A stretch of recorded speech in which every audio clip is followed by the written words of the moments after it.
Hello and welcome back to the Duckpond Ace Attorney Book Club.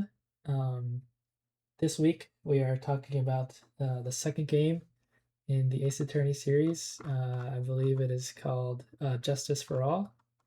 And yeah, I'm joined by Goom This and person Allie. watches dubs, LMAO. No Fluffy this week. How are both of you doing this fine Ace Attorney week? Okay. I forgot that it was like Attorney Day, but I'm here. So I good. remembered. Yeah, I just actually did the entire second case today, so I'm very Ace Attorneyed today. I Good. did it on Monday. I did it one day before, 2 You're days so before. prepared. I know. You're so much better than us. Yeah, then my mouse died midway through playing the case, so I had to play it. Well, I had to play with only the controller, and I couldn't write my notes very much because it was really annoying to get back into them. So my notes are very sparse halfway through the case. That's okay. I got some notes written down, and actually I have some notes about things that don't even happen in the game because of the time that we're actually doing this.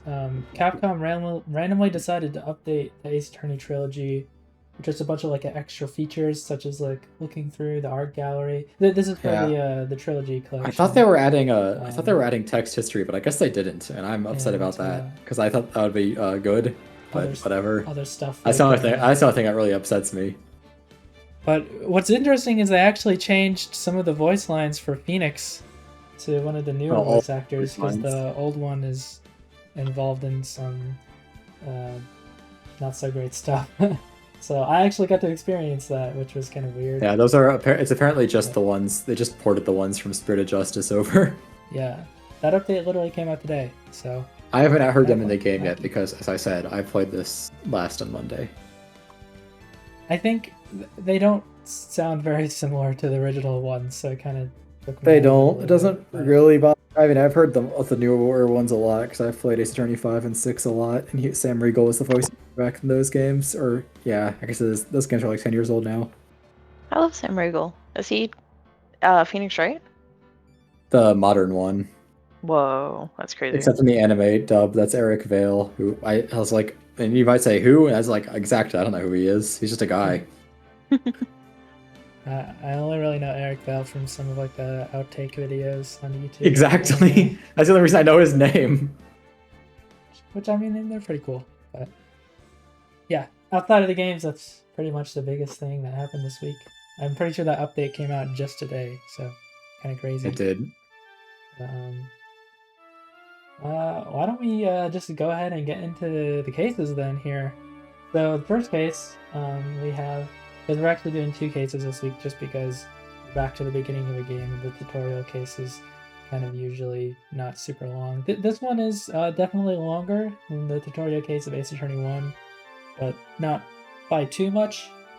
It's called the Lost Turnabout. So pretty much in this case, Phoenix becomes an amnesiac, and then you have to figure out what to do again by being taught how to do it again.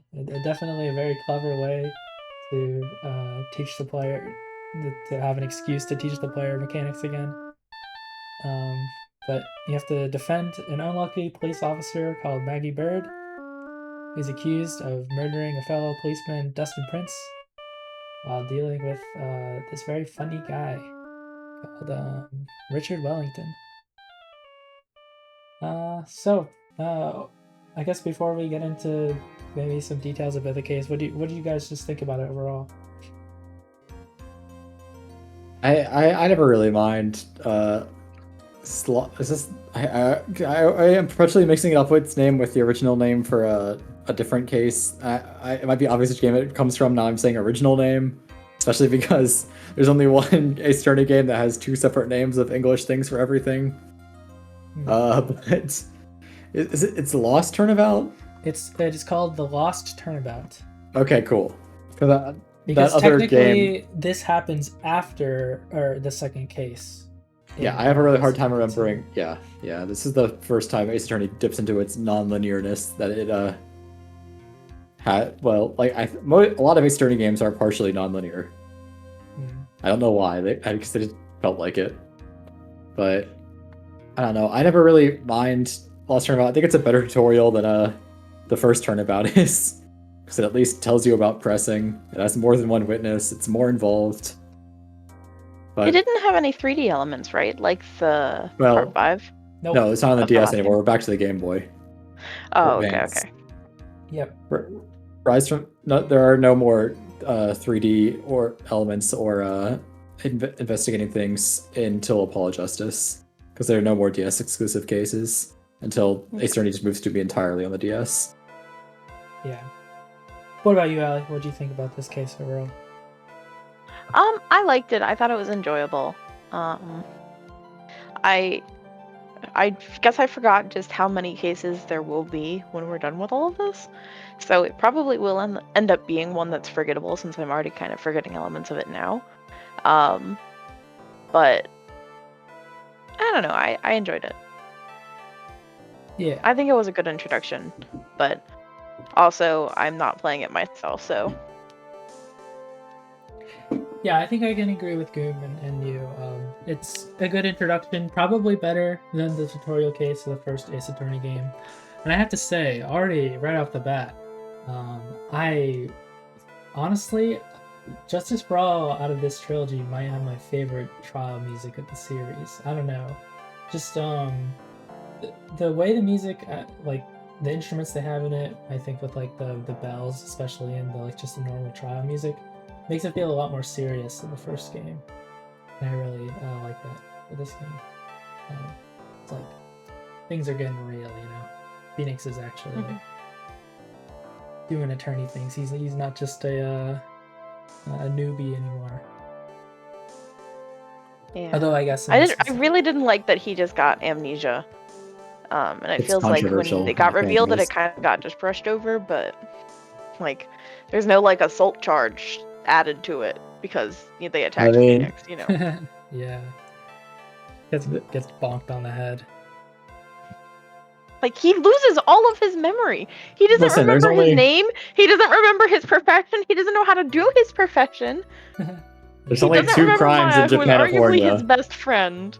We've established that there are only 2 crimes in Japanifornia. There's murder and then there's wiretapping, which is an entirely different crime. So that's not one of those 2 things. If you hit Phoenix a little bit harder, maybe he'd be charged, but... Yeah. Things are really against Phoenix. I mean, even the opening of this case, it hasn't been a nightmare where the judge is like red-eyed and standing over him and crushes him with a gavel. It's like... That's one of his super moves in UMPC 3 is he summons the Nightmare Judge and to hit him with the gavel. That's awesome. Yeah. I only want to play UMPC 3 because Phoenix Wright is in it. Yeah, How old is the police woman, in this case? She's like 23, I think. Yeah, she's like Maggie Bird. And he's 30. Yeah, they're 7 years apart. Yeah, she likes older men. No, he's 30, and I think Phoenix is still in his 20s. And no, her boyfriend. Oh. The dead guy. Gotcha. Yeah. Dustin Prince. Like Dusting Prince. I just got that now. Okay, I see. Yeah. I'm here to give you the puns. What is and she's a Maggie Bird because magpies are a type of bird that are unlucky. Also, she's apparently 22 because looked it up. Gotcha.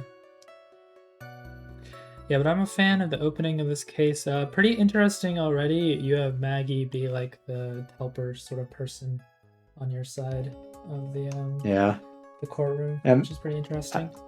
I wrote in my notes that Amnesia Phoenix is loser core because of how pathetic he is for in the first section of the trial. Yeah. One of my favorite things that they immediately do in this case, and is also going to be a big part moving forward in the games, is Maggie brings up the fact that she's talking about presenting evidence and how Phoenix does it, and she's like, also I've heard recently that you're able to present profiles now. It's like that's a recent development that they couldn't use in the court system until now. I thought you were going to talk about her saying that Phoenix is famous for bluffing, which is a thing that is first established in this game. Oh, yeah. I mean, I don't know. That just the concept of being able to present profiles being a new thing, which is very funny to me. I mean, it is a new thing. But yeah, you can present them during investigations. You can present them during court. I don't really think there are any great conversations in either of these two cases you get for presenting profiles, but you can do it. Isn't it basically you just mention a person? Isn't that just the gist of it? Why is that like a new big like feature? It's pretty much just so that they can have a bunch of different objections where like or puzzles where you have to say what specific person did what. Yeah, it's just to give more options. Like in the very first testimony that Gumshoe gives in this case, you have to present Maggie's profile to him saying the killer wrote Maggie in the sand to show that it's spelled wrong. Yeah. Yeah. Sorry. Yeah, it gives you more options. It also helps not bloat the court record with like, here is a picture of Maggie with a name tag that says Maggie and it spelled her like her name on it. If they wanted to have the same objection, that's what they'd have to do. Yeah. This case is also split up into a former and a latter. The former you talking with Gumshoe, and then the latter talking with the funny guy, Wellington. Yeah.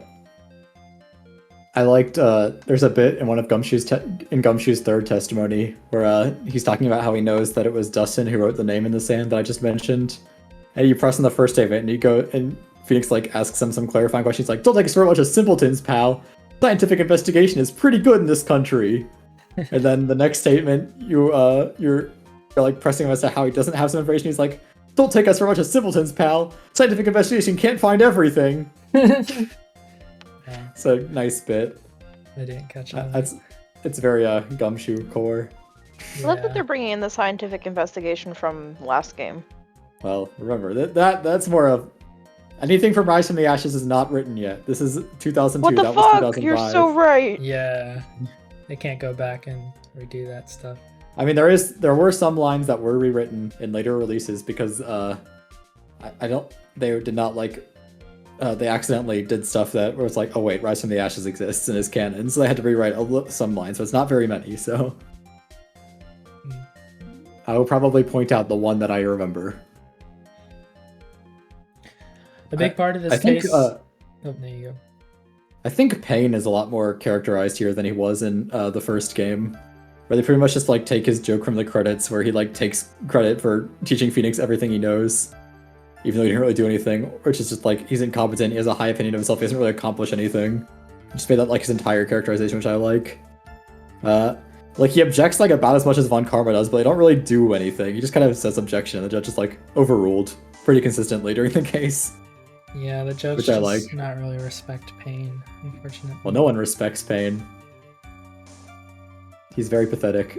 Yeah, maybe jumping a little bit ahead here, but when Phoenix, at the very end of this case, regains his memories, he like, they have a slideshow going through all like the characters, and he's like, oh yeah, that's Maya, oh yeah, that's a Gumshoe, and then oh, that's the judge, and then they get to Payne, and this was a screenshot that I took where he says, this person, I haven't got a clue.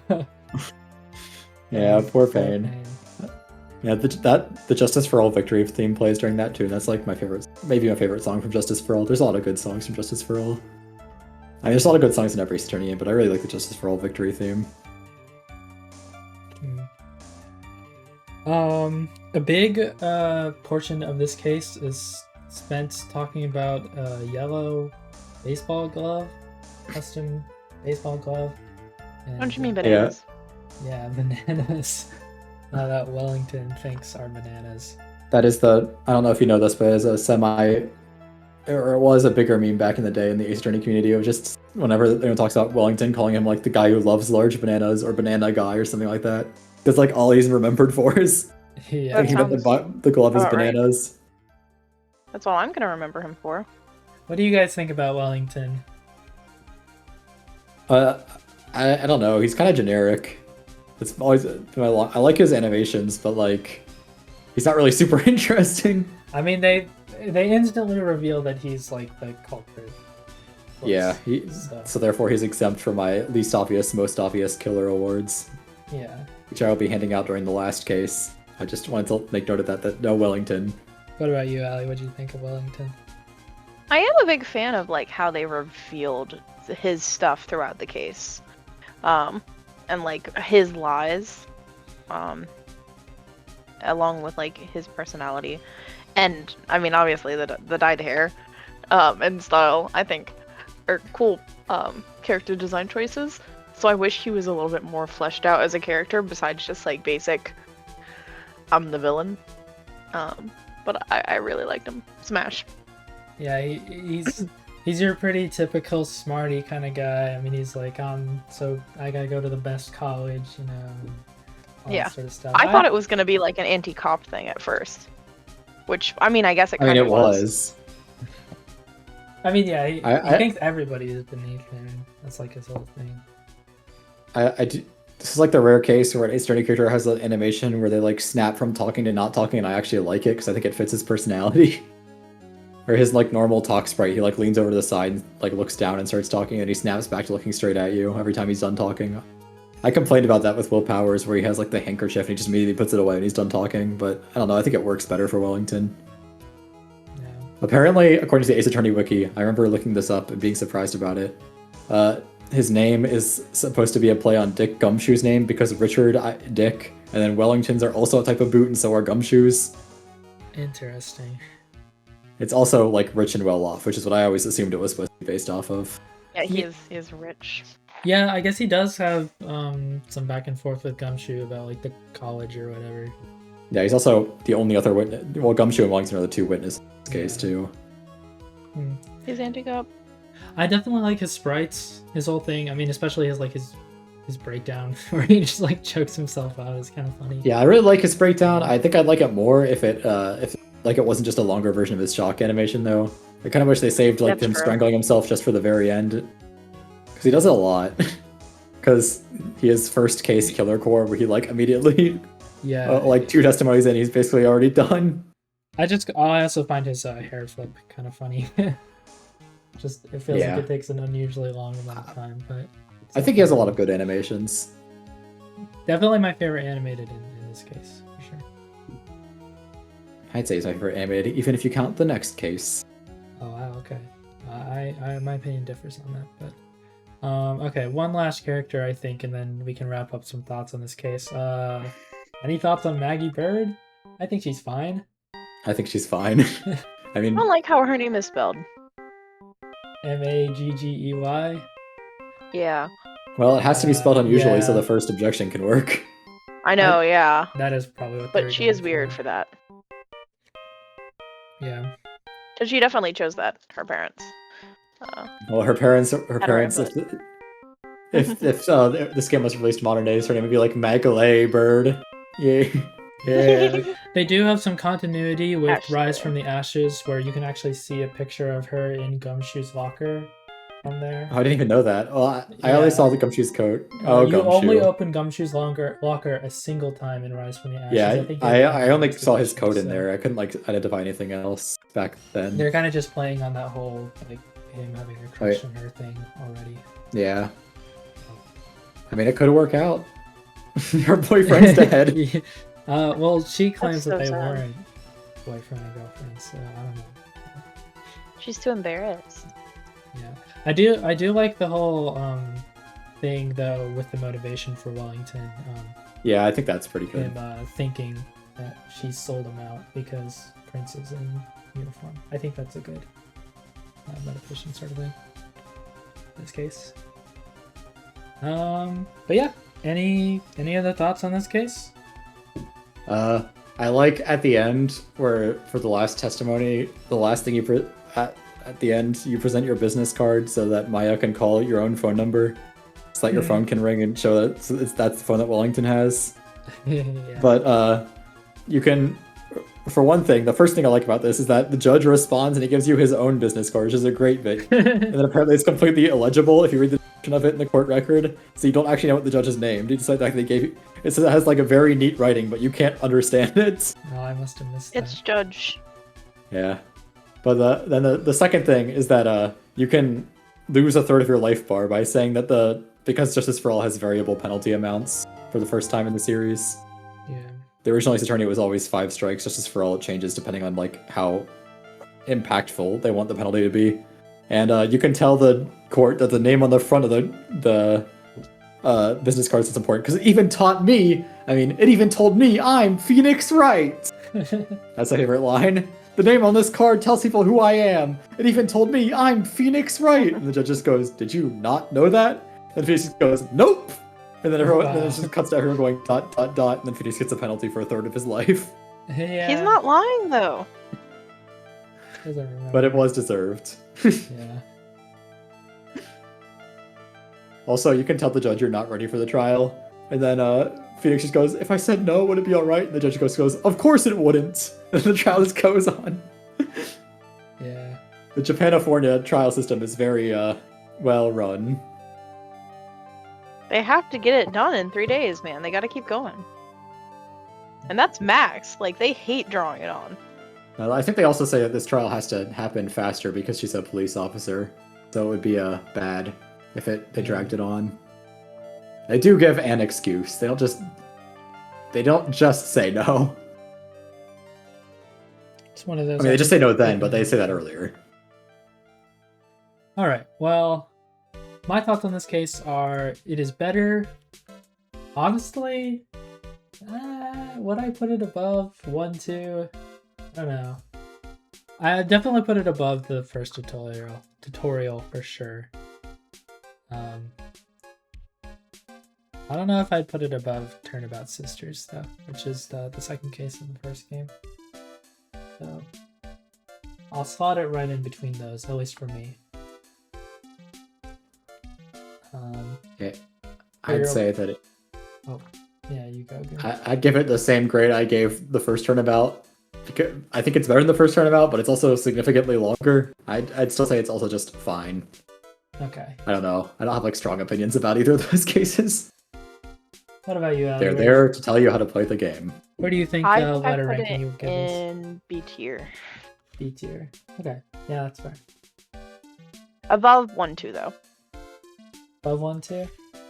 Yeah. Okay. Because that's currently where Turnabout Sisters is also. Yeah. I mean, that's kind of where I'm. Yeah, I think I said Turnabout Sisters made me so. frustrated, which I stand by. Yeah. My emotion chart. All right. Well, if that's it, we can move on to the second case of this game then, called Reunion and Turnabout. Turnabouts. What a Yeah, I thought this is called Turnabout, but that's a what different case. an ingenious name. Reunion and Turnabout. Truly. Hey, it's better. They tried the What hardest I to learned get Turnabout there. a couple days ago is that name is better than the Italian name. So What's the Italian name? So for some reason, the Italian names for the titles didn't pick up on the fact that they all have turnabout in them. Mm-hmm. That's like a thing in Japanese. It's a thing in like every other language. The Italian ones are like the Italian version of a Lost Turnabout is a new beginning. I was like, that is not a good title. The Reunion and Turnabout is meetings and separations. Okay. Yeah, not exactly. I guess this is a little bit better. Yeah. Listen, as long as we're better than the Italian titles, I'm fine. Reunion and Turnabout is apparently like a pretty direct translation from Japanese according to the Ace Attorney wiki, though. So. All right, but Reunion and Turnabout is the second case of Justice for All. This one involves Phoenix going to go visit Maya again, but with a spirit calling thing going wrong. She's put to trial for murder again or something, and Phoenix has to fight the new prosecutor, Franziska von Karl. I think that's what Franziska says during the first trial, is that this is the trial of Maya Fey for murder or something. Yeah. But before we get into some nitty gritty, what do you guys think about this case? Well, I like this case a lot overall. I think this is the best intro animation of for all. Which might not sound good for the upcoming cases, but I just really like the intro for this one. It's good. I like them cutting from the car crash to like Phoenix visiting Maya in jail. It's a good bit. Just like the intro a lot. It's a style of intro that I like. What can I say? I will miss them. They just switched to anime intros for all the cases. Yeah. What about you, Allie? I definitely thought it was interesting. I liked it. I kind of wish that it was a little longer, I feel. Or like had like one extra character. It felt like it was kind of just like cut and dry. I do think there is like one major thing they should have done that they didn't do for some reason, but we'll get to that later. You might agree with me. We'll see. Yeah, but it kind of felt like it was still missing something. But I mean, I enjoyed it. It made sense. I liked the like whole fire incident. Well, I mean that's later in the trial. Spoilers. It's okay if you see some spoilers. I mean, you see the car crash. It's like the first thing you see because it's part of the. Yeah. And you get to hear the reminiscence scars etched by flames is the theme for that. The like flashbacks to that, which is a really cool title. I generally like this case. There's some things in here which I feel like are, I don't know, you kind of have to suspend your disbelief for, but generally I think it's not as dumb as the second case of Ace Attorney 1 can get, or even the third case of Ace Attorney 1 can get, so overall I'm pretty satisfied with this one. And some of the mechanics they introduced I'm not exactly a fan of, but like the case itself and the mystery surrounding it, I am a fan of. So yeah, I like the lock thing was cute at first, but then I kind of grew tired of it. Oh, I like the Magatama a lot. It makes actually playing the investigations way more fun for me because it helps when you like know that you're doing the right thing, I guess. Partly. Yeah, I don't know. It's a bit so. It's hard to like say if it's a good thing that you can just kind of have to wander around and not know if you're presenting the stuff or not with the Magatama. Because on one hand, it does like delinearize the investigations where like you have stuff you can go back to later. Because if they don't like block off stuff like that, then you just look at everything and then you go to the next place, and you look at everything, you go to the next place. But then also, it's sometimes a bit unclear if you're like not exactly sure if you have everything, and then you're kind of in a bad spot. I don't know. It's kind of messy. I like it. Some people might not like it. I personally, this is the version of Magatama that I like, especially for the Ini block, which I think was a little bit weird. Which one? Because she has a lock. There's two. Right, she has two. The second one, I mean. The second one. Yeah, I figured you meant the second one, because the first day only has one cycle lock in the entire thing. It's just Ini's, where you... It's like the tutorial one. It's the one where you're proving that she knows Dr. Gray, is the first one. Yeah.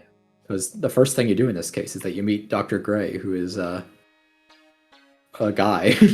I like his glasses pushing up animation. Yeah, fun fact about that animation specifically, did you know that in the original releases of the game, up until the DS release, where they caught it, he pushed his glasses up with his middle finger, so he was flipping everyone off every single time, which definitely fits his personality. That's incredible. But they redrew his sprites in the HD and onward releases because they didn't want that anymore. More accurately, it's because it's not offensive in Japan, and they probably shouldn't do this. Yeah. My three things for him, all I have to say about him is I like his glasses pushing up animation. I really like his design. I like his like weird sort of highlight in his hair. It's kind of funny for like such a serious guy. Kind of. Oh, his hair is turning gray. That's why he's turning gray. He's so stressed because of all the patients no longer coming to his clinic. That means there are no more patients coming to his clinic. Oh my god. He's dead. I see, okay. Oh yeah, no one's gonna come into his clinic because he gets shot and killed. That's the other thing about him I find really interesting is that this is the first time the victim in Ace Attorney is like a real character that you actually talk to. Yeah, that was the last thing I wanted to say. I think this is the first time where we actually talk to the victim before they become a victim. Yeah. So, I mean, he's not around for that long because I gotta get the case going. But yeah, I thought it was weird he was there. He has some kind of. You get to establish that he deserved it. This is the victim we probably have the most to talk about, to be honest. So far, maybe Goodman some, but yeah. I mean, there's like just philosophical discussions you can have about Hammond if you want. That's fair. Yeah. Just because of like the way he approached things, but like he's not really a character. You don't really like know why he does things. You just have to guess. I mean, you understand why Turner Gray does things. He's a jerk. Yeah. I want to get a spirit to prove. I want to get this dead nurse to sign a confession that she was the one who killed 14 people. It's a great plan. It's a completely insane plan, but he does come off as like really crazy and not very considerate of like how anyone feels ever.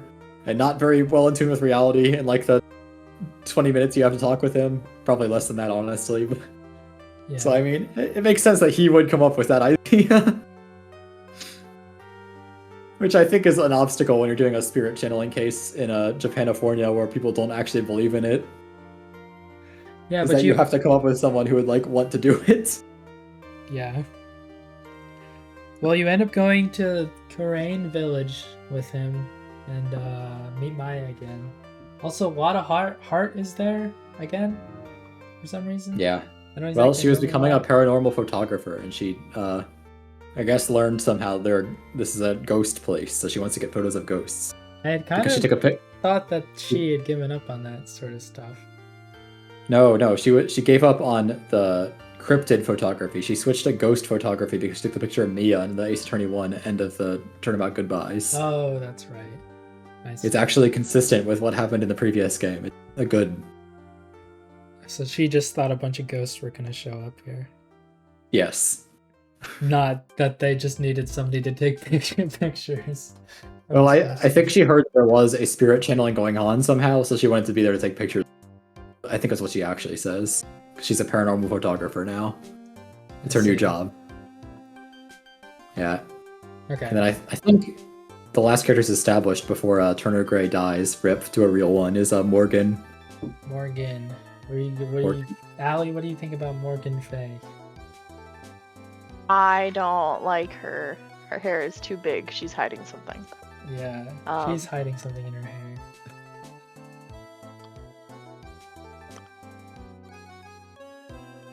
Yeah. I like the sprite she has where she's like really concerned, and then she like lifts her sleeve up and it looks like she's smirking. It's a really good sprite. Like when she's done talking, she lifts her sleeve up and it looks like she's like smirking at you behind it. It's a good it suits her really well because she is shady. She's got some okay sprites. She never has she doesn't have like a breakdown or anything. She doesn't have. Yeah. Well, no, she only has like 4 sprites, but that sprite I think is really good. It's a really good. It's one she does have a very funny CG though that we'll get to eventually, but yeah.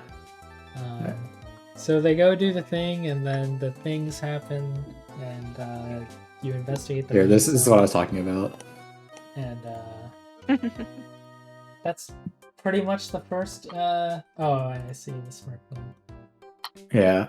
That's pretty much the first day wrapped up. I think you also get the Magatama from. Yeah, Maya. You meet Pearl. Well, you get the Magatama from Maya, and then you show it to Pearl, who kept running away from, and then you actually get to meet Pearl, who is Morgan's daughter and Maya's cousin. And then she becomes Magatama tutorial. Yeah, she gives you the Magatama tutorial. And then the first day investigation basically just ends. Turner Gray is dead, like I said earlier, ripped to a real one. Yeah.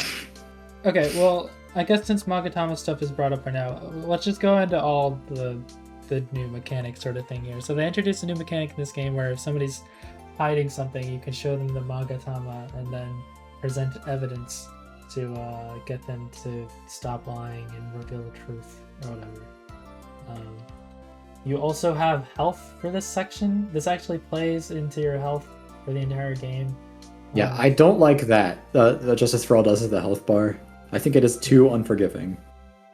Yeah, so Allie, this might not be something that you experienced at all just because you're not exactly playing the game, you're just watching the playthrough.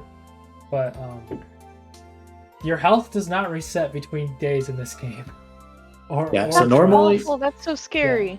Normally in Ace Attorney, your health will reset in between segments of the trial. It's not even days. It's like when you switch to a next segment of the trial, your health will reset. That's the standard for Ace Attorney. In Justice for All, your health only fills up by 50% each time you clear a Magatama section. Yeah. It's not even all the way. So, like, throughout an entire case, the only way to get your health back is to do these sections, like, correctly. And not lose any health by presenting wrong evidence on them. And I mean, you can lose health, you just can't lose too much health. In my opinion, it's very stressful and I don't like it. I mean, I've done this case before, but I didn't exactly remember things, so going into the first trial ladder for this day, I was like, oh, that's right, my health doesn't reset at all, crap.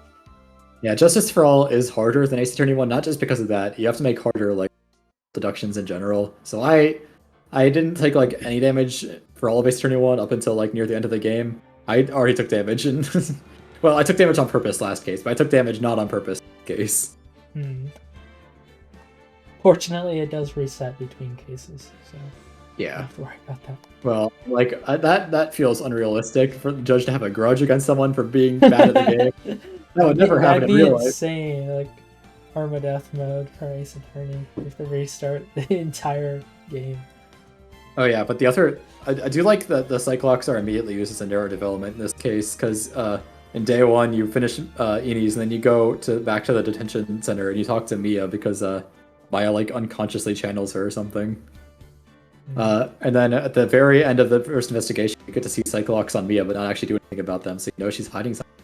Ooh, it's fun. Yeah. I mean, besides the whole annoying health thing and Justice for All, I think the Cyclops are interesting. The big one I had was with the second Eenie Meenie one on like the second investigation day, jumping ahead a little bit. It's just like, so this was the first one, and also this was the second one where I didn't realize that I didn't have enough evidence yet, and it kind of wasn't super clear to me that I did realize that pretty quickly, so I just left. But I ended up getting through the first section of it by just presenting her profile himself, and then Phoenix kind of like made a conclusion that wasn't clear at all yet because I hadn't done the steps in the game yet, so it's kind of like, why am I able to do that? Why am I able to do some of this if I don't have all of the evidence?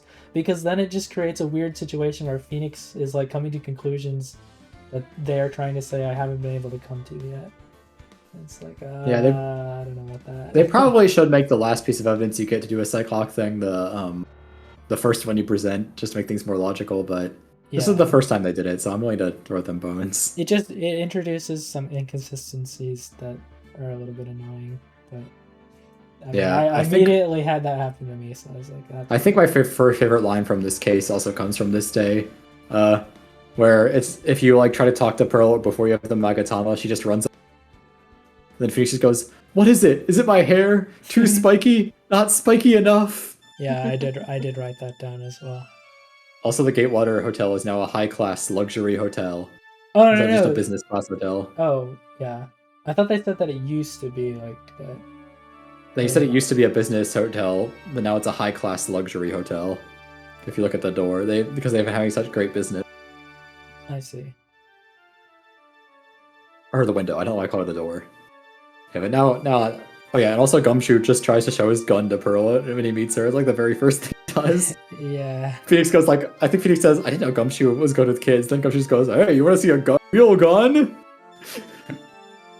That's like asking a kid if they want like a beer, because you don't know how to like interact with them. Well, I don't even know if Pearl knows what a gun is. I'm gonna be honest. Yeah, she didn't know what a train was. So. Yeah, I mean, we can get to the first day of the trial. It starts with Pearl apparently having run all the way to the courtroom, which is 2 hours away by train. Yeah. Why don't we just go into the first court day here? So, this first court day, what happened in this first court day? You talked to Gumshoe first, I think? Yeah. I don't exactly remember. Yes. You talk to Gumshoe and it gets his salary cut. Yes, because he's very bad. And also you get introduced to Franziska von Karma, the famous prosecutor from Germany that has come to I've been prosecuting since I was age 13 because I'm a most esteemed prodigy. Yes. So what do you think about Franziska? Oh, anime court. I used to not like Franziska. I will start with that. This is my matured opinion on Franziska as a character, where I do think Franziska has a minor problem where I think the whipping everyone, which is her like a main bit that she has, is a bit too actually violent. Yeah. I think the later prosecutors who throw are a bit more comical than that. Yeah. There's a pretty big thing that happens at like the end of this case that's kind of like, okay. Yeah, that's one of the reasons why I didn't like Franziska von Karma for a while. But I mean, like, she's definitely, even in this first case, you can see like, well, she has some like, I'm not gonna say like honor, but she has more ethic. I don't even want to say that. she's more willing to hear opposition than the original Von Karma because she's so self-assured that she thinks she can overcome anything. Which is at least, like, it's not just she's like a carbon copy of Von Karma you're doing with the thing. And you can see where, like, she has room to grow as a character because a lot of her, like, obstinance comes from believing that she is perfect and she has to prove that she is perfect, which I think is a fun dynamic. Yeah. It's obviously is 18 and, like, new to this. Well, she's not. She's been doing it for 5 years. New to but... Japanifornia, kind of. Yeah. She's been doing it since she was 13. That's crazy. Yeah, that's what they say in this case. I was kind of making fun of it when we ran her up because it's kind of dumb. Sorry. But what about no, you? it's no big deal. What do you think of Franziska? I liked her. I particularly liked the voice that my playthrough gave her, and how I imagined she would sound. So that was very enjoyable. I thought her personality was fun. I definitely thought she was naive in certain elements, but I thought that she added a fun, like, side to this case. Have we gotten to the point where they have mentioned that Edgeworth is just dead? Not yet. That's the next day. Yeah. Phoenix says, like, don't say that name or something. The other Francisco dynamic that I like, aside from just like how she presents herself in this trial, is I like one thing Francisca does have over Edgeworth is that she has a very, because she's so self-assured, her like snapping into like pure rage at the end when she's like being proven wrong and everything, also very entertaining for me. I don't know, I just like the fall that prosecutors will occasionally in games. Her like angry sprite is so good where she's like pounding on the desk. Yeah. Yeah, I definitely she was a refresher opposed to Edgeworth because I love him, but it's nice to have someone who's genuinely like kind of evil. Well, at first it was supposed to be Edgeworth in this game again, but when they were doing planning, they were like, "Oh, it probably shouldn't be. No one's gonna take this guy seriously if he loses every single case ever." Yeah, and I think so they just kill him. Well, I mean, Rise from the Ashes kind of just I feel like Rise from the Ashes is trying to explain his disappearance in this game a lot. No, am I wrong? Yeah, that was. That he's just arrested. You are correct. No, he is fed up with the system because, you know, all the stuff that happens with like the police chief and him being like tricked into presenting false evidence during Rise from the Ashes, like 2 years ago. Yeah. The public turning against him because of Rise from the Ashes. His superiors turning against him. A lot of things are happening during Rise from the Ashes. That's why we had upset Edgeworth for like the entire case. Yeah. They really just try and hammer that home. Yeah. And I mean, there are more details we'll get about what happened to Edgeworth throughout the game. It's supposed to be foreshadowing, you know? Yeah. What happened to Edgeworth? I mean, without Rise from the Ashes, this whole game is just like, what happened to Edgeworth? So. Well, I think the original intention is that his response would just be as a response to like the whole DL6 trial. Oh, yeah. I'm calling it the DL6 trial, even though it was like mostly a trial of a different thing. But the Christmas trial. Yeah, the not Christmas trial. It was not Christmas. It was almost Christmas. Edgeworth stole Christmas. There's a fan art I've seen of Phoenix Wright like tearing down a Christmas tree in the office that Maya's trying to put up because it's not Christmas yet. No, Maya, it's almost Christmas. But my thoughts on Von Karma are, I think she's okay. She definitely comes off as a mini Von Karma almost immediately. She's like, this trial will be done in 10 minutes. You're not gonna last longer than that. What she says is that you'll change your plea to self-defense. And I'm a prodigy, and I've never lost a case ever, so I'm never gonna lose this case, and it's gonna be in the bag. I am most prestigious prodigy of prestige. She just keeps saying this even as we present more and more evidence, and the trial goes on, and we even get to go into a second day, and it's like, all right, I get it, buddy. But I like her mannerisms with saying like "foolish fools" a lot. Oh yeah, her calling like Phoenix Wright Mr. Phoenix Wright exclusively is great. Her like repeating "fool" is great. I like her mannerisms a lot. She gets people to call Phoenix by his full name, which is pretty funny. Yeah, even Mia. starts calling him Mr. Phoenix, right? She's got a very big presence there for sure. And I mean, the whip can be kind of annoying, especially at the end. I guess we could just talk about that real quick. The whip and the pain. She kind of just whips Phoenix to unconsciousness at the end, which is like, I guess that's not a crime. I mean, to be fair, he did kind of provoke it. Yeah, that's fair. Yeah, he didn't say no. No, he was like, how does it feel, Von Karma? To know that it'll be all over your defeat, that is, knowing that she's been whipping everyone for like 2 minutes of a trial. Yeah. It's like, what did he expect to happen? Still, it's like, come on, really? Yeah, that scene made me not like Von Karma for a long time, but I've recovered now. I think she is a good character. I just think she has kind of a bad first impression. Took the losses with grace. Yeah, well, she's also much more self-assured than Edgeworth is. Yeah. But you get to have Lotta Hart again on day 1. She's basically reprising her role from Turnabout. Yeah, she was told to hide a second photo by the prosecutor, which is something that I didn't really catch on to. I mean, not today, until I played them, like, for this. That they were basically just repeating the same thing they did in Turnabout Goodbye. I guess it means they did it well. They've done that multiple times, though. It was probably somewhat deliberate. It was a repeat of some things.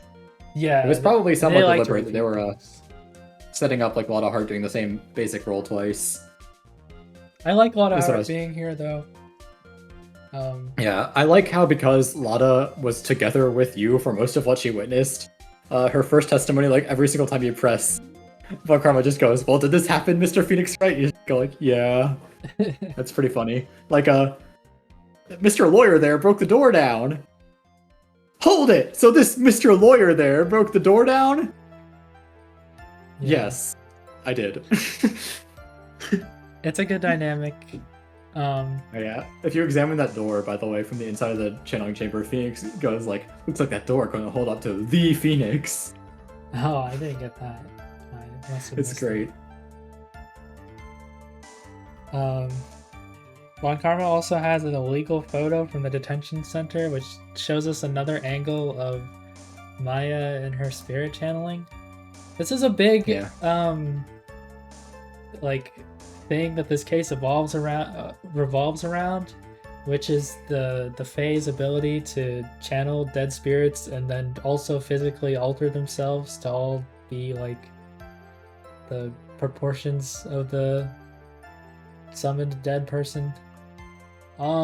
They really they really go hard with this whole thing in this case, and I feel like this is something you really just kind of have to suspend your disbelief for, because I don't think it never really bothered me. It doesn't really make any sense in real life.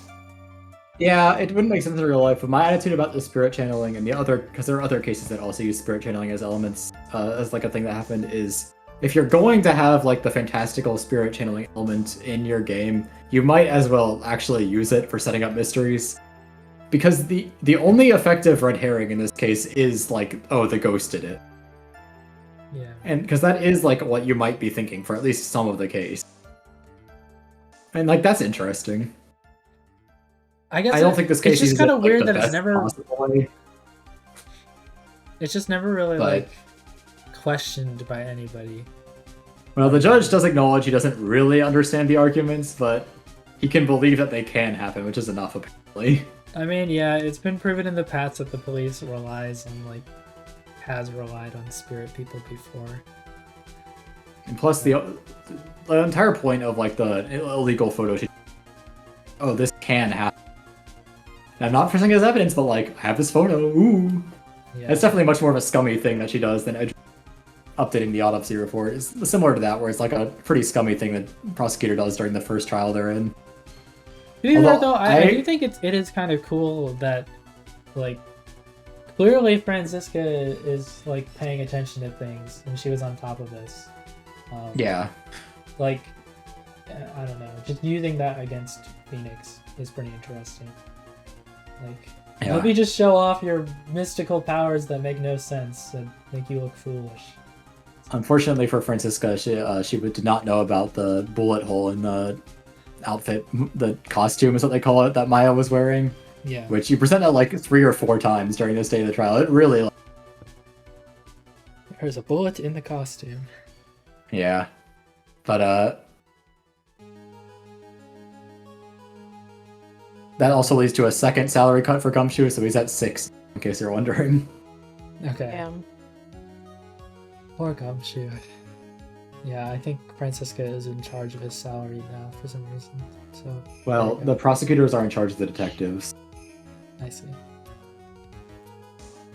Like the original Manfred von Karma, he also got Gumshoe's salary one time.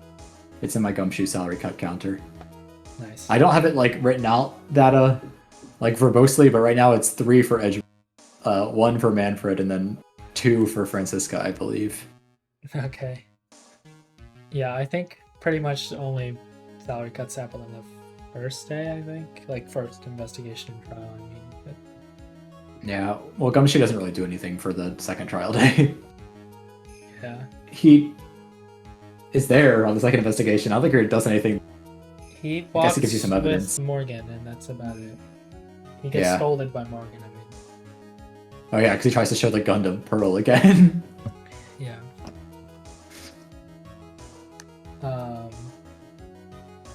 Okay. Oh yeah. That's all I really have to say about the first case trial day, though. I mean, I do have to admit, I do find Pearl relentlessly shipping my... Sorry, say that again?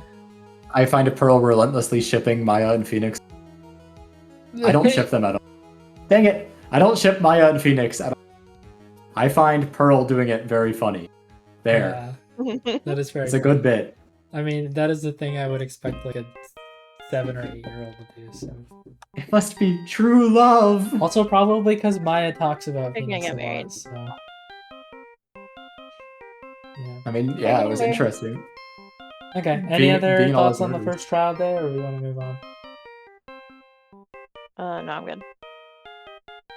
Okay, so our second investigation opens up with Morgan, with red eyes and all, looking at a picture of Misty Faye. Definitely not suspicious in the slightest, right? Yeah. I gotta say, that's quite the CG to show. If it wasn't obvious who was suspicious at this point in time. I think they really hammered home with that one. So in my head, that CG, because spoilers, Morgan is like the accomplice to this murder, where she like helped organize everything, and she gets arrested at the end. In my head, I thought that CG was her in jail looking at the photo of Misty, but it's not. And I think as like a stinger to the end of the case, it would work really well, but as like a thing that happens in second investigations, is like, huh? Yeah. The only thing they have at the end is like just her sprite, and then her saying she just talks something in jail, basically. While we're on the topic of it, I will get you to the seat you deserve, Pearl. You will be the master. Yeah, while we're on the topic of it, I do think it's interesting how her whole thing throughout like all of days is like Phoenix not using the correct name for Maya, but then once she's by herself in the detention center, she just says Maya. She doesn't say Mystic Maya. No, she doesn't actually think Maya deserves it. Yeah. Because it should be Pearl who's in charge of the inheriting the channeling, or whatever the words would be. Yeah. That's like her whole and motivation. Pearl's pretty good at it because Pearl turns into Mia like a ton. Well, Pearl is explicitly a prodigy at like spirit channeling. She is naturally stronger than Maya is currently. That's like you can like become Mia like snap. Yeah. Like on demand. Like Pearl doesn't know anything about besides like what happens in Crane Village and spirit channeling, but boy does she know spirit channeling. Yeah. She does it quite a lot during this case, so Maya does too, actually. So honestly, you probably happen to have talked to Maya and Mia in the detention center. So yeah, there's a lot of Mia in this case, which I think is a good thing because it's definitely a Faye-centric case, and it's good to have Mia around to like talk to. Yeah, I feel like it's a first real big case to this game. It's good to have it be so closely tied to like, I guess, the overall lore of the games. I guess I don't know. I would say it's the overall lore for the original trilogy. Yeah. Yeah. Let's see. I'm looking through this stuff now. We don't have to go super in order for this first investigation day because a lot of stuff happens. Second investigation day. The first investigation day is pretty short. You go on a wild goose chase with a lot of heart. I think that's kind of funny.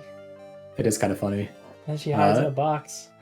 Yeah, and it's actually important that she hid in the box. It gets you evidence. Wow, look at that organization. Yeah. What can you do, Ace Attorney devs? I got stuck on this day, but it wasn't any of the Magatama segments. I never thought to present the key that Pearl was hiding to Pearl, which is entirely my fault. Yeah, I see. Or not hiding. She wasn't really hiding. She was playing with it, but that was just me being dumb. That wasn't even like the game's fault. You never even did that? I didn't think to do it for like a long time, and I was like, "Oh shoot, that was really obvious. I should have done that." Yeah. Well, something that makes this also a little bit harder in this game is you can also present profiles, which can also possibly unlock new dialogue options. So there's like double the amount of stuff to present in this game to potentially move forward. So it's a little rough, especially if it's not obvious what to present. I see. Another thing that was kind of like for me is on the second day they show Maya's like burned clothes in the incinerator, and Phoenix manages to have a piece like just not be incinerated from there and use that as evidence. I don't know, if they had an entire day to burn the stuff, I feel like they would have burned all of it and they wouldn't have left any behind. But sure, I guess they accidentally managed to have one piece that was also had blood on it. Still be One Piece. Yeah, it's real. So I don't think Phoenix presents that during the trial, to be honest. I think he presents that to Mia. He presents it to somebody. Yeah, it's to Mia for her Cyclops. I see. Okay, I can't remember. Because you do it. You clear them as like the last thing you do on Sophistication Days. You clear Mia's Cyclops. Yeah, I mean the first big Cyclops you have is the one against Pearl, where she's playing with her ball and breaks the vase and repairs. Pearl was balling? Yeah, Pearl was balling. It's an urn, not a vase, by the way. Urn, with her urn. It's a sacred urn. It's important because it has Amy Faye's spirit inside of it. Yeah. Or however you say that name. Amy? I don't know. Amy, I don't know. Amy? It's definitely not Amy. Yeah, I think I died on this one because I didn't realize I didn't have enough evidence. 2 of the Cyclops on this investigation day, I didn't realize that I didn't have enough evidence. Yeah, I remember the Pearl. I remembered from playing this before that you need to get Pearl's ball before you do that one, so I was like, oh, clearly I can just show her this broken urn and ask her what's up with that, but no, you gotta find Pearl's ball first. Gotta figure out that Pearl was balling. It's a steel samurai ball too. Yeah. So it's like probably something that Maya got her, to be honest. That would make sense. You also talked to Meanie in this, maybe. I guess we haven't really talked about It's Eenie Meanie for the pun. Or Eenie Miney. Yeah, it's either Miney or Meanie. Meanie. No, it's Miney because it's Miney. Like a Meanie. Miney? Listen, that was really hard to say, and I'm not going to say it again. Eenie Meanie. I guess we haven't really talked much about this character, but what do you think about Eenie/Mimi/Miney? This might make my thoughts about who's going to win my awards at the end, but I do find her incredibly obvious as a character because she's literally the only person without an alibi, so she's got that going for her. Sleeping. Yeah, that's not an alibi. Was she actually sleeping though? Was she that body? No, that was just like pillows. Yeah. Because Phoenix doesn't even look closely at that. He just goes, well, better not. If you look at it. Yeah. She wasn't actually there. Well, she might have been there at that time, but I don't think she was. I think she was she was already in the channeling chamber during that time, in the box full of clothes. She was just waiting for the channeling to start there. Because that box isn't in the side room until after the murder happens. Yeah, she's pretty. I feel like she's pretty clearly suspicious almost immediately. She's kind of just like the airhead character that's like, oh, I'm just kind of here, you know? Yeah. Lana and Morgan have alibis, and also Lana. She's probably not the killer from that. Yeah. She didn't get good training as a witness. Nah. But I like her. I think she's a pretty cool, I guess, villain. Yeah. Out of the characters in this case specifically, she probably has the best sprites. I like all the violence she does to her hat as she gets more and more unhinged, I'll say. She does kind of follow the exact same plot of April May, though, in 1-2, where she's kind of an airhead sort of person, but then once she starts getting pressed on stuff during the trial, she like goes into angry mode. But I like her animations a lot more. I think she has the best animations in this entire case. I know. Just like ripping up her hat, and then also like the one where she puts her face in her hat and turns into like a ghoul. Yeah, her damage animation. Yeah, and then the other one where she like spins her hat on her finger. I don't know. Yeah. I find that very funny. I like her the setup for like her motivations as the killer, because like, I mean, she's the killer. I guess I kind of already established that, but I like her motivations for it because I don't. Maybe I should just talk about this when we're talking about like trial 2, when we actually like get the truth of everything that happened at the very end. It's interesting though. I can say that. Okay, let's talk about this then. We go to the Hottie Clinic because we got to find out some more information about Eni. And we get to reveal the best song in Justice for All, Eccentric. Woo! I don't think Eccentric is the best song in Justice for All. I think it's the victory theme or the pursuit theme, but you are allowed to have your own opinions. Eccentric is so good, and it shows up in some other games as well. It does. It's my favorite theme for people. It's so good. Yeah, but Dr. Hottie is not my favorite people. I'm not fluffy. I don't know. I guess before we move on to the trial, then any thoughts on Hottie? I mean, I like that he pretends to be the director. He's kind of just weird, though. Yeah, he's a bit too creepy. Role? Patient. He's just a random guy. He's been a patient for that long? Yes. The game describes him as a pervert, so... patient and pervert. Those are his two professions. He's a patient who pretends to be the director of the hospital and also peeps on women. Those are his like characteristics. Yeah.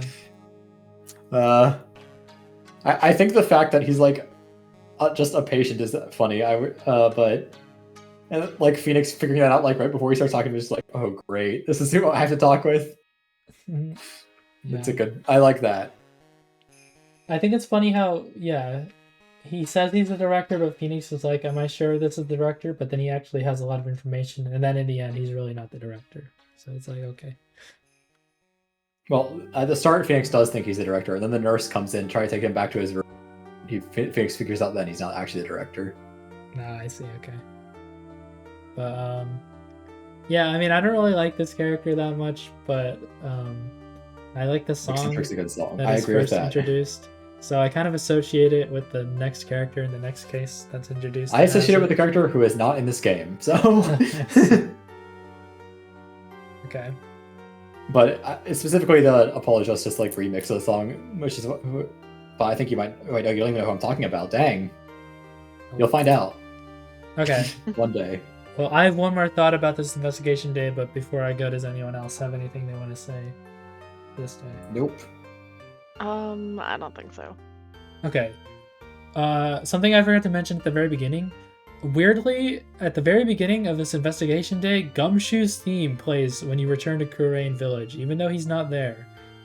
Even though Kurain Village has its own theme song. That is weird.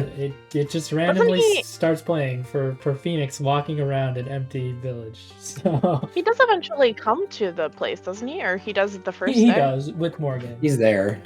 But this is like when Phoenix is first returning there. It's weird. Yeah. Yeah, they probably should have used the Kurain Village theme for that. Yeah. I just wrote a note down for that, but... Yeah. Okay. Oh yeah, I guess you also have that last Cyclock with Mia, which is kind of wacky. I don't really have much to say about that, though. By the way, Kurain Village and Pearl were retroactively first introduced in the credits of Rise from the Ashes. Oh, really? Yeah, Maya's like segment has a Pearl like coming to talk to her at the very end, and then it has the Crane Village background, like the one where you're just outside by the giant like rock. I must have missed that. Okay. All right, let's go into this final trial day. But this is technically what introduced both of those things. So we have the trial. We first. Before the trial, there was a very Peem moment that is like my favorite character moment from the entire. Where Phoenix goes to Pearl and asks for Mia's help, just so Pearl doesn't have to see Phoenix accusing her mother of like setting everything up. No, it's great. I love it.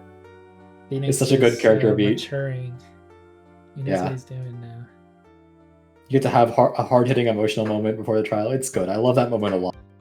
If my favorite lines are always the haha funnies because I like, but that is like my favorite moment from the case. It's very good. I really like that part. And then you get to have Mia for the entire trial day too, because Pearl as a character introduces a way to have Mia interact with. Yeah. The Mia Psylocks or whatever were very interesting. Yeah, I mean that's pretty much just supposed to be like, we want to make sure that you know that Morgan is. Yeah, well, are you prepared? Yeah, she's less of the killer than she is in the anime, but she is a antagonist. Yeah, I mean Morgan only really shows up for like 2 seconds on this second day, and then it's pretty much just Eni. That is my problem I alluded to that I have with this case, is that I understand they were trying to like make Morgan like imposing and you can't actually like defeat her, but like you probably need like an actual confrontation where you get ahead of her, at least like towards the end. Like maybe she comes in and she starts defending Eni at like the very end instead of like Eni having to do everything. Yeah. Maybe if this game was like made later somehow, and they had like, because they have a double witness testimonies in the Greatest Attorney where they have like more than one stand at once. They could have done like that with Morgan and Eni, and I think that would have hit a bit harder. But or they could have just had them switch. Yeah. That seems pretty complicated to do in a Game Boy though. They do switch, but they only switch off once, and that like they definitely needed like more than one Morgan testimony. Because you have one Morgan testimony the entire rest of the day as Eni. The biggest objection in this one for me was the one about the UK versus other types of cars on like the sides of the car. I think that was a good wrinkle in this one, like figuring that out.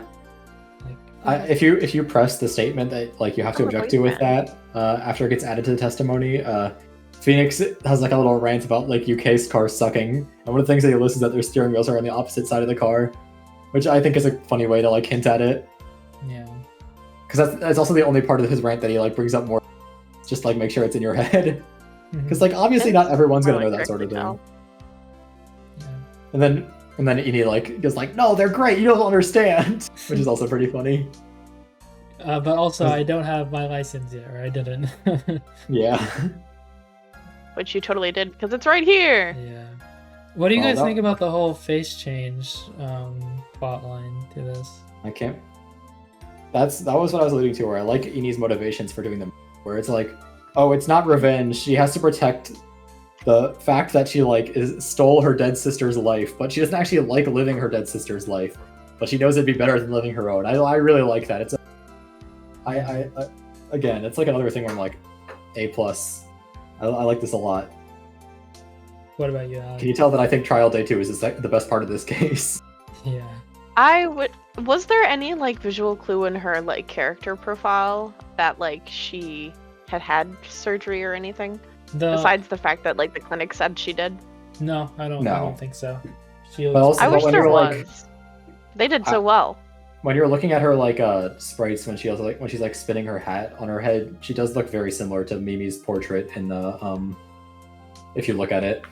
They have like the same eyes. I mean, in the picture that they take, or a lot of hard takes, she kind of looks like her. I think. I can't remember. Yeah, in the second photograph. But I mean, Eni pretty much always has her eyes closed, so. Yeah. That's true. Yeah, while her sister. She definitely has a like lifted face, for sure. Yeah. But she did in the license photo. Yeah, I think proving the motive is very cool, though. I like how this trial ends. It is always a bit nonsensical that like the last thing you have to do typically is proving the motive, but like also the motive is probably like the most impactful thing, like actually understanding everything, so I understand why they do it that way. Which is kind of funny. They're like, it makes sure that you really understand the case and like feel fulfilled from it, I guess. I feel like the motivations in this case were pretty good. Morgan's and Edie's. I enjoyed them, It made sense why they teamed up. I did wish Mimi's breakdown was a bit more, though, because she just kind of just switches to a sprite where she's like crying, and that's it. Yeah, she has a piece of her hat. That's it. Yeah. I can't believe I completely forgot to say I really like her dancing sprite. That's like the thing that she does constantly. She just dances. I think that's funny. Mm-hmm. I just felt the need to say that.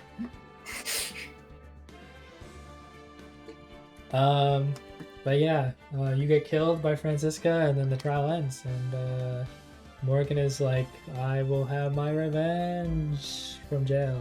So that's pretty much the case. Sure. But like, what can she do? She's in jail. Yeah. Like, probably should have had revenge before you got put in jail. SMA. Agreed. All right. Well, I forgot. I needed to bring up something else about the trial before we wrap up here.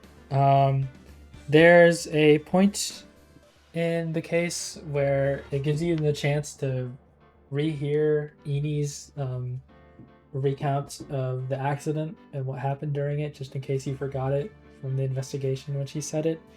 And out of all the references they could have made, Franziska is like, do you really need to hear this, or something along the lines to like being mean to Phoenix? And Phoenix says, well, excuse me, princess, as a reference to the Legend of Zelda animated series.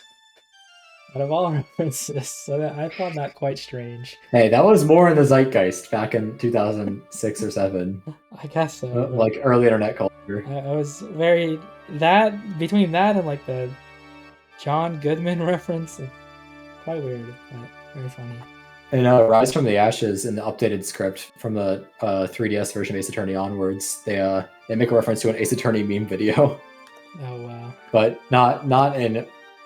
None of us probably saw it because it's in a penalty dialogue.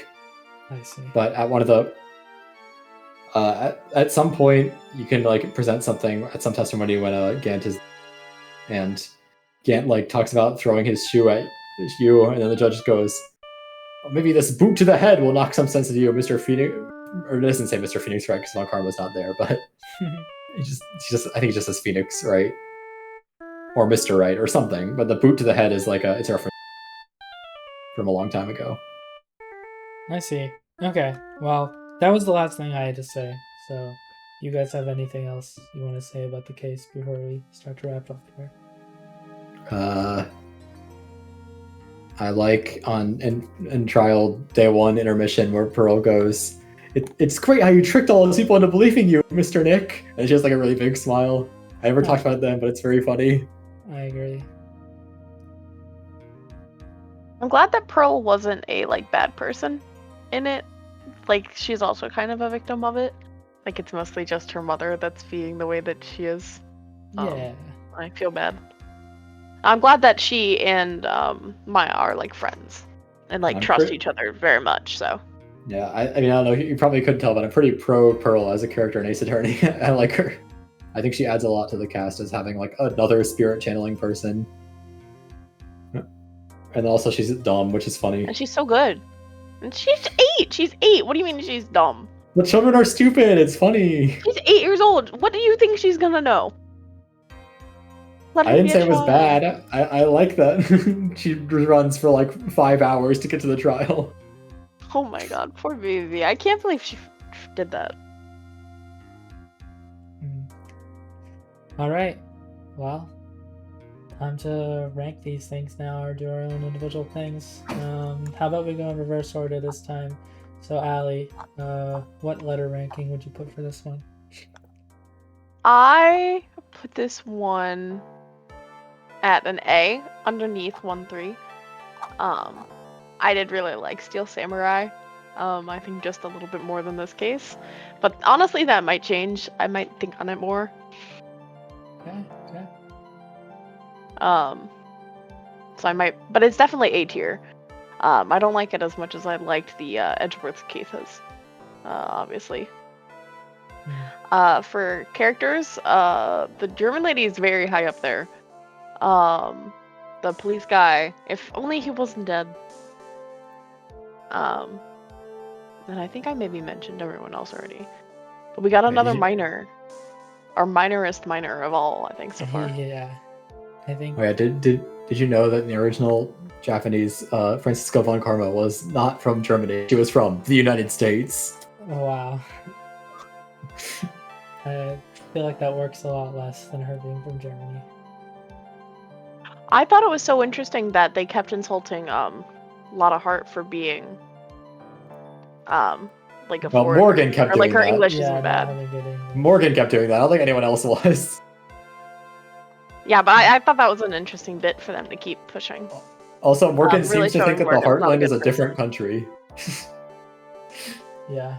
Don't you know you're in Japanifornia? Morgan seems to think that Lotta Hart, which is she's from the Alright, all the Heartland. Where is this? Now she should go back. She's a dirty immigrant. You should go back to her home country. She's from here. I think that Reunion Turnabout makes me feel it's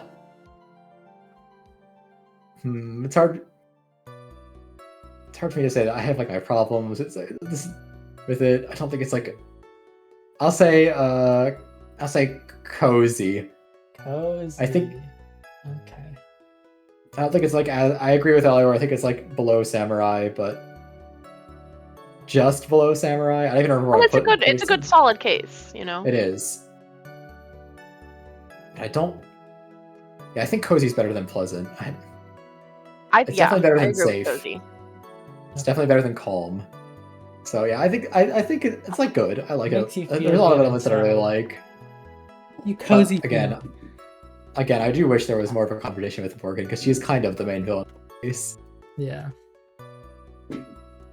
Okay. Yeah. Why was she on trial at all ever? She shows up to the trial to give one testimony. Yeah. You don't get to object to it at all. You just press it, and then she leaves. Yeah. Kind of silly.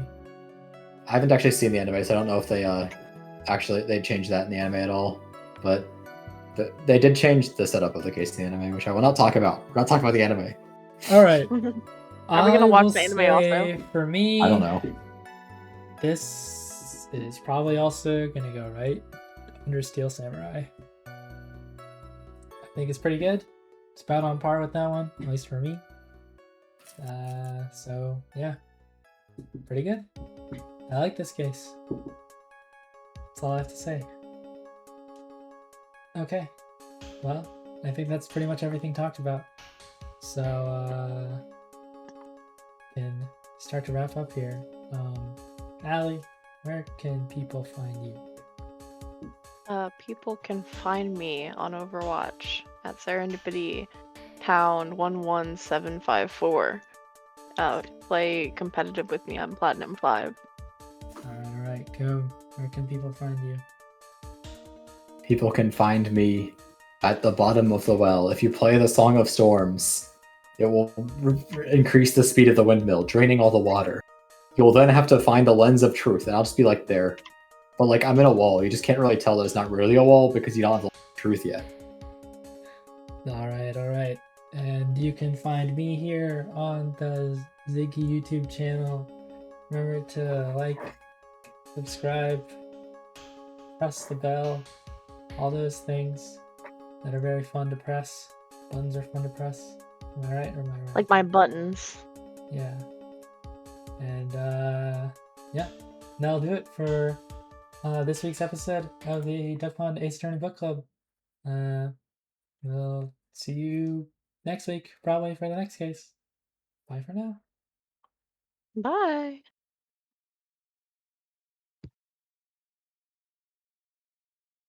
Eeny, meeny, miny, mo. By the way, in case you were wondering, in the anime, Morgan like discovers Iny's secret or Mimi's secret, whatever you want to call her, on her own, and then she basically sets up the entire murder explicitly, and she blackmails Annie into going along with it.